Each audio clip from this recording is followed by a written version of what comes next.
2시간 전에 마감한 트레이더가 생생하게 전하는 글로벌 마켓 리뷰 델타원입니다. 최근 개인 사정으로 영상을 제대로 올리지 못한 점 양해 구합니다. 그간 시장에 많은 일들이 있었죠. 하지만 대부분의 시황이 자꾸 이 금리에 초점을 맞추고 있는데 저는 그보다는 목요일부터 시작된 시클리컬이 하락 전환이 가장 큰 문제라고 보고 있습니다. 그리고 그 이유는 이제 금리에 초점을 맞추는 것이 아닌 스태그에 초점을 맞출 때라는 신호가 나오기 시작했기 때문인데요. 제 영상을 오랫동안 보신 분들은 제가 어떤 이슈를 제시하면 그게 다른 유튜버나 언론보다 조금은 빠르다라는 생각을 하셨을 것 같아요. 작년부터 채권 매도를 외쳤다든지 최근에는 농산물이 뜨기 시작할 것이다. 또 원자재 피크 아웃설, 또 독일, 이탈리아 채권 스프레드 확대 이런 것들이 약간 좀 빠른 경향이 있었어요. 근데 이게 장점도 있지만 단점도 있죠. 금융시장이라는 거는 제조업이 아니라 저스팅 타임이 불가능해요. 그러니까 내일은 기름값 내릴 거니까 기름 숏, 또 모레는 유로화가 어떻게 될 것이니까 유로 포지션 잡고 이런 게 안 된다는 것입니다. 그래서 제가 이야기하는 화두에 대해서 일단은 그쪽이 가능성이 생겼다는 것에 집중하시고 이 마켓 타이밍은 각자가 판단하시길 바랍니다. 자, 어쨌든 이제 스태그플레이션에 초점을 맞추려는 것이 오늘 시황의 핵심인데요. 그 근거가 무엇인지 그리고 기타 시장의 특징에 대해서도 이야기를 해보겠습니다. 먼저 아시아 세션 갑니다. 코스피 선물은 금요일 갭 다운 출발을 했는데요. 금요일이 갭 다운에 대해서 시장 참여자들은 여러 가지 의문을 갖게 됩니다. 첫 번째 의문은 시가 갭 다운 폭이 해외 시장의 분위기와는 다르게 생각보다 크지 않았다는 것인데요. 이따가 미국 세션 이야기할 때 추가로 이야기하겠지만 목요일이 해외 시장 하락은 낙폭을 떠나서 이 내용면에서 굉장히 심각한 것이었거든요. 그래서 우리 시장은 시가 고가, 종가, 저가 이런 최소 마이너스 2%짜리 하락이 나올 수 있는 상황이었어요. 실제로 외국인들은 개장 후 1시간 동안 바로 선물 매도를 1조 가까이 내놓으면서 방향성을 아래로 잡았는데요. 최근 들어서 외국인이 선물 매매 동향이 나름 윗방향으로 조금씩 설정되는 상황에서 나온 의미 있는 선물 매도인데다가 장마감 직전에는 선물 매도를 무려 1조 3천억까지 쌓았죠. 물론 종가에 조금 줄이긴 했어도 그래도 장중에 1조 3천억은 거의 맥스급으로 쌓은 것이라고 보고 있습니다. 그리고 또 하나는 이 선물 매도의 평균 단가가 사실상 시가선 위입니다. 왜냐하면 오후장이 많이 올라왔거든요. 그래서 선물을 어느 정도 청산하고 싶은 그런 평가 손실을 입었으니까 그런 청산 욕구가 있었음에도 불구하고 전혀 청산하지 않고 그대로 선물 매도를 이어가는 강력한 하방 배팅을 하였다고 봅니다. 자, 두 번째 의문이 있어요. 뭐냐면 당일이 삼성전자 매도 규모입니다. 삼성전자는 금요일에는 고작 300억밖에 매도를 하지 않았어요. 이렇게 되면 삼성전자 매도가 드디어 멈추는 것 아니냐 할 수 있지만 오늘 외국인은 네이버를 무려 550억을 매도했습니다. 그리고 나머지 인덱스들도 골고루 팔면서 현물 1,500억 순매도를 기록했죠. 그러니까 외국인들이 삼성전자 매도를 멈추면서 이제 시장이 레벨업을 하는 것 아니냐 하는 기대감이 목요일까지는 남아있었다면 금요일에는 다시 인덱스 매도가 시작돼서 레벨 다운을 할 가능성에 대해서 고민거리를 남겼다는 것입니다. 이 부분은 이번 주 목요일, 금요일이 해외 시장 흐름과 일치되는 부분인데 이따가 해외 시장 리뷰할 때 이야기하겠지만 한국 시장은 그동안 반도체 매도가 끊임없이 나오면서 그래도 나머지 인덱스는 나름 개별 종목 장세가 진행돼서 현물 매매하시는 분들은 나름 쏠쏠하게 느껴졌다는 분들이 많았던 것 같아요. 그런데 목요일부터 미국 시장에서는 시크릿컬리 매도가 진행됐죠. 그래서 시장이 상승 흐름이 끊겼어요. 그리고 금요일이 한국 시장은 해외 시장의 흐름이 이거 상승 끊겼네 이렇게 보고 외국인들이 강하게 하방 베팅을 한 것이기 때문에 다음 주부터는 우리 시장이 개별 종목 흐름도 이제는 리듬이 끊기지 않을까 이런 우려가 됩니다. 자, 그러니까 지난 옵션 만기 이후 4월물에서는 코스닥이 조정받을 때 거래소 주식이 반등이 나올 거라 이런 생각을 했었죠. 자, 그런데 이제 코스닥이고 거래소고 이건 다 조정받지 않을까 이런 생각이 드는 것이죠. 안타까운 점은 이 목요일날 갭상승이 나왔을 때 저는 풋옵션을 손절매를 했습니다. 기술적으로 봐서는 손절하는 것이 맞았다고 봅니다. 근데 과연 목요일 오후장에 풋옵션을 다시 매수할 수 있었을까에 대해서는 사실은 지금 봐도 자신이 없어요. 목요일과 금요일 코스피 시장은 이 개인 여건상 매매를 할 수가 없었는데 만약에 매매를 할 수 있었다 할지라도 목요일에 풋옵션을 매수해서 오버하는 것이나 또 금요일에 풋옵션 매수를 해서 오버하는 것 모두 기존의 관점에서는 좀 선택이 어려웠다고 봐요. 그래서 다음 주에는 우리 시장과 매크로 시장이 계속 따로 놀 것인지, 아니면 이제 슬슬 동기화가 될 것인지, 그리고 해외 시장의 변동성 급등이 우리 시장에도 영향을 미칠 것인지 등을 점검하면서 새로운 매매 계획을 세우도록 해야겠습니다. 자, 이제 옵션 시장을 보면 금요일이 갭 다운으로 개인은 먼슬리나 위클리 모두 합성 선물 매수 포지션을 잡았어요. 그리고 외국인은 거래 상대방이 돼서 하방 포지션을 아주 강하게 잡았습니다. 현물에서도 매도, 선물은 초강력 매도, 콜 매도, 풋 매수, 그리고 베이시스는 엄청나게 나쁘게 선물을 밀어 깐 거죠. 이렇게 하방 포지션을 강하게 잡은 외국인이 과연 이번 월물에 하락 배팅을 얼마를 보고 있을지를 생각해보면, 일단 단기적으로는 기존 박스권 하단인 350선까지는 아주 가볍게 갈 수 있다고 봐요. 그리고 옵션 미결 동향이나 뭐 기타 상황들을 보면 지금은 335선이 마지노선이라고 볼 수 있겠어요. 또한 상방으로는 365선이 이번물 상단선으로 보고 있는데, 선물시장에서도 오늘 외국인이 대량의 매도를 했기 때문에 오늘 종가인 355선이 다음 주에는 사실상이 반등 한계선이 되지 않을까 합니다. 자, 이제 유럽 세션 넘어갈게요.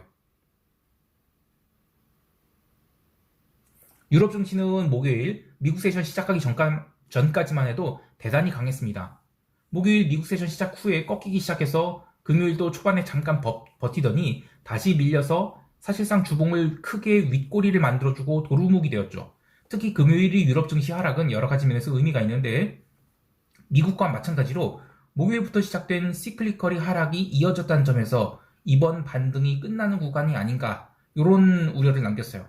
물론 주말에 뭐 프랑스의 대선 2차 투표가 남아있어서 혹시라도 뭐 르펜이 되지 않겠는가, 뭐 이런 것 때문에 더 빠졌다고 하지만, 저는 꼭 그렇지만은 않다고 본 것이, 금요일이 유럽 증시는 이 프랑스만 빠진 게 아니에요. 국가별 증시 변동성이 고르게 상승하면서 대부분의 증시가 마이너스 2% 가까운 하락을 보였기 때문이죠. 또 유럽 증시에 대해서 하나 더 챙겨볼 것은 이 YTD 수익률을 고려했을 때 현재 영국의 FTSE 100 외에는 죄다 마이너스 수익률을 기록하고 있어요. 그러나 유로스탁스나 닥스 같은 경우에는 아직은 뭐 S&P 500이 그런 거와 비슷한 한 마이너스 10%대의 수익률을 기록하고 있는데, 그 이야기는 지금 유럽은 러시아 우크라이나 전쟁 리스크를 발발 초기, 그러니까 2월 마지막 주에 그 시장 충격에서는 벗어나긴 됐지만 실물 경제의 후폭풍으로서 리스크는 아직 반영하지 않고 있다는 것입니다. 그러니까 그 이유는 애당초 올해 그 초부터 미국 시장 대비 유럽 증시 성과가 좋을 것으로 베팅한 매크로 헤지 펀드들이 되게 많았죠. 그래서 이런 애들은 2월 마지막 주에 있었던 이 러시아 우크라이나 발발 가능성을 처음에는 무시했던 것 같아요. 그래서 저도 그랬고요. 그래서 사력을 다해서 방어를 했는데 성공을 했고, 그리고 그래서 이제 3월 말까지는 YTD 수익률을 그래도 방어를 할 수 있었다고 봐요. 그리고 그렇게 방어를 할 수 있는 논리는 뭐였냐면, 자, 그래도 유럽은 기술주 비중 낮고 또 전통산업 비중이 높아서 시장을 방어할 수 있었다는 것. 그런데 이제 목요일과 금요일에 이 미국의 굴뚝 기업들이 연속으로 무너지면서 유럽도 다시 미끄러질 확률이 커졌죠. 자, 그 두 번째는, 이 두 번째 이제 주가 방어 논리는, 미국이 통화 정책을 긴축적으로 한다 해도 유로존은 그러지 않을 것이다 라는 이 라가르드의 메시지 말고 이 마사지라고 해야시죠. 이게 시간이 갈수록 통하지 않고 있어요. 그러니까 지난주까지만 해도 이제 뭐 3분기 초에 금리 인상해야 된다 이런 이야기가 있고, 또 더 빠를수록 좋다는 이야기가 나오고 있는데, 이렇게 되면 전체 그림은 ECB가 긴축 타이밍을 놓친 것이 아니냐, 이런 우려가 생기는 것 같아요. 자, 이 위에 두 가지 우려가 현실화된다는 것은 유로스탁스 지수가 지난 3월 18일이 FOMC로 추세 반전이 일어났던 자리까지는 다시 내려갈 가능성이 아주 높다는 것인데요. 따라서 편한 마음으로 유로스탁스 매도 포지션, 그리고 하단 3,480포인트 목표가를 제시할 수 있겠습니다. 유럽 세션에서 있었던 일 몇 가지를 더 이야기해보면, 채권 시장은 의외로 조용했어요.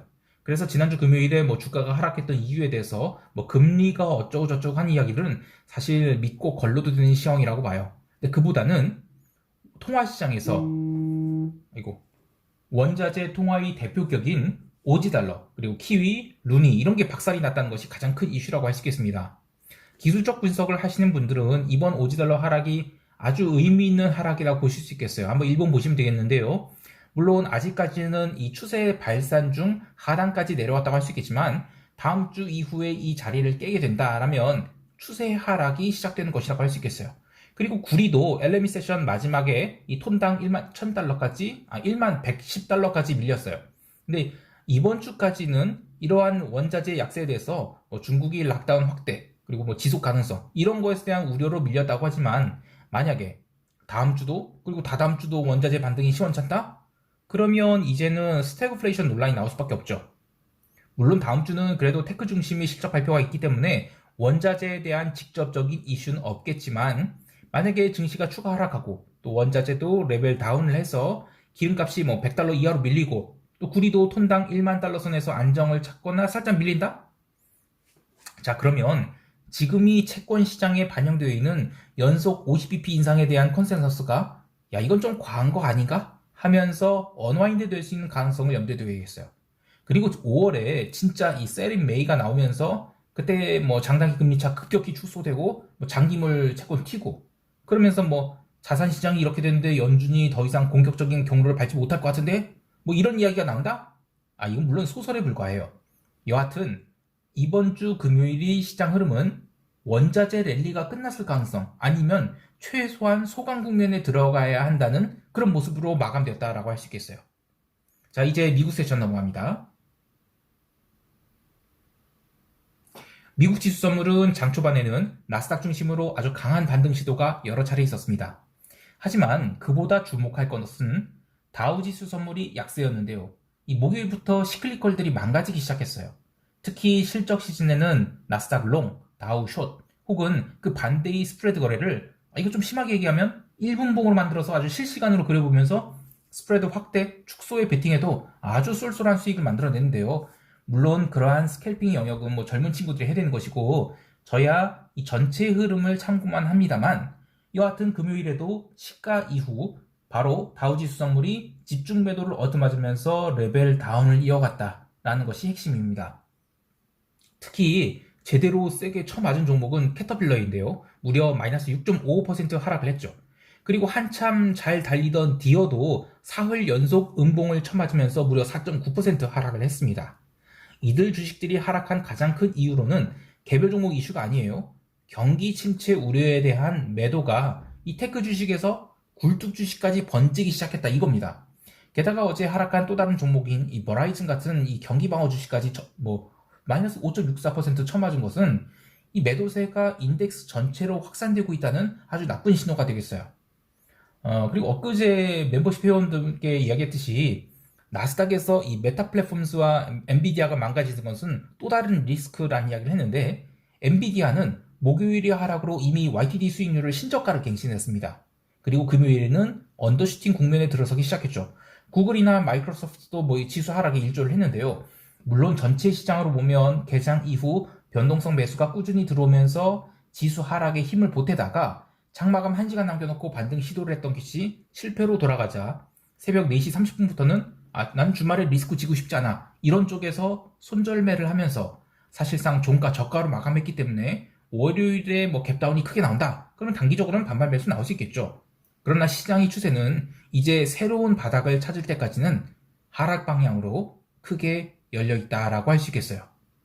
자, 어떻게 보면 경기 침체가 오는 마당에 무슨 기업들이 헤드셋 쓰고 메타버스 세계에서 뭐 업무를 하고 뭐 이런 것에서 투자를 할까 이런 생각이 들긴 해요.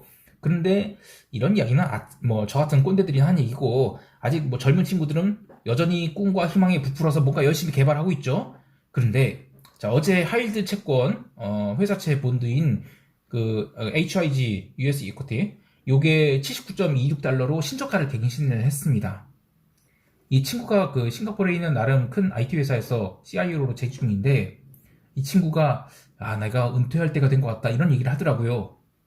이 돈 냄새 참 잘 맞는 친구인데 이 친구가 뭐 자기 치고 올라오는 후배들한테 치여서 쫓겨난다 이런 게 아니라 돈 들어오는 사이클이 이제 끝나는 거 아닌가 하면서 엑시트 준비를 하는 것 같더라고요. 그래서 이거 뒷골이 싸늘하더라고요. 자, 그런데 이렇게 다우지수가 무려 3%나 밀리면서 나스닥이 기술주는 물론이고 굴뚝들도 다 까내리면서 변동성은 이제 11월 이후로 계속 뭐 윗골이 높이고 아랫골이 낮춰가다가 이제 믹스지수 20포인트에서 아주 확실하고도 강력한 반등을 해버렸어요. 그래서 5월은 정말 제대로 된 이 세린메이가 나오지 않을까 싶어요. 물론 저 같은 매크로 트레이더들과 변동성을 좋아하는 사람들이야 뭐 좋은 장이 되겠죠. 근데 올해의 시장이 또 다른 기이한 점이 하나 있어요. 이 자산 배분하신 분들이 굉장히 괴로워하고 있는데 뭐 하나 잘 나가는 섹터가 없이 골고루 돌아가면서 처맞는, 그러니까 채권 밀려, 또 주식도 밀려, 뭐 좀 오른 듯 했던 원자재도 처맞아. 이런 상황이 이어지고 있어서 굉장히 어려운 그런 장이죠. 자, 어쨌든 변동성이 상승하는 구간에서는 장기 투자하신 분들은 현금을 잘 쟁여두면 또 다른 매수를 해서 뭐 존버할 수 있는 기회가 되니까 당분간의 리스크 구간들은 잘 피하도록 해야 되겠습니다. 자, 이제 시장 총평하면서 대응 전략 이야기할게요. 월요일 우리 시장은 뭐 어쩔 수 없는 갭다운이 나올 것 같아요. 근데 외국인들이 그들이 포지션을 강화하면서 선물 매도를 더 때릴지를 잘 봐야 되겠습니다. 특히 어중간한 갭다운, 그러니까 뭐 351.85 이상에서 출발한다? 그러면 저는 여전히 아래쪽으로 더 열려 있다고 봐요. 따라서 이 원칙적으로는 시가의 선물 매도 좀 소량 쌓고, 그래서 중간 반등 그리고 오후의 반등에 추가 매도를 해서 아래쪽을 더 열어두는 그런 전략을 취하는 것이 좋겠습니다. 특히 우리 시장은 금요일 갭 다운 후 장중에 점진적 반등이 나오면서 변동성은 사실상 또 저가로 처박혔거든요. 그래서 월요일에 선물이 갭 다운 할 경우 물론 350을 먼저 깨버린다 이러면 쫓아가기가 좀 부담스럽겠죠. 그런데 어중간한 하락이 나올 경우 쇼 포지션을 잡았던 외국인들이 확실하게 승기를 잡기 위해서 추가 하락을 유도할 가능성이 큽니다. 물론 저는 이번 물도 콜 매도는 하지 않을 계획이에요. 그래서 어쨌든 5월물은 어떻게든 변동성이 확대될 가능성 보고 있습니다. 해외 시장에 대해서는 유로존 채권이 유럽 세션 초반에 언더슈팅이 나온지를 잘 관찰할 계획입니다. 지난주에 제가 이탈리아 국채 매도 좀 절반 넘게 실현했어요. 근데 월요일에 다시 매도를 쌓을 계획이고요. 대신에 이제 독일 국채를 이제 50%의 비율로 매수를 해서 해지를 할 계획입니다. 그 외에 유로화 콜옵션 매도 그리고 선물 매도는 그대로 유지할 것이고요. 주말에 우크라이나 전쟁 상황 좀 점검한 다음에 다음 주에 원유 매도를 좀 쌓아볼 생각입니다.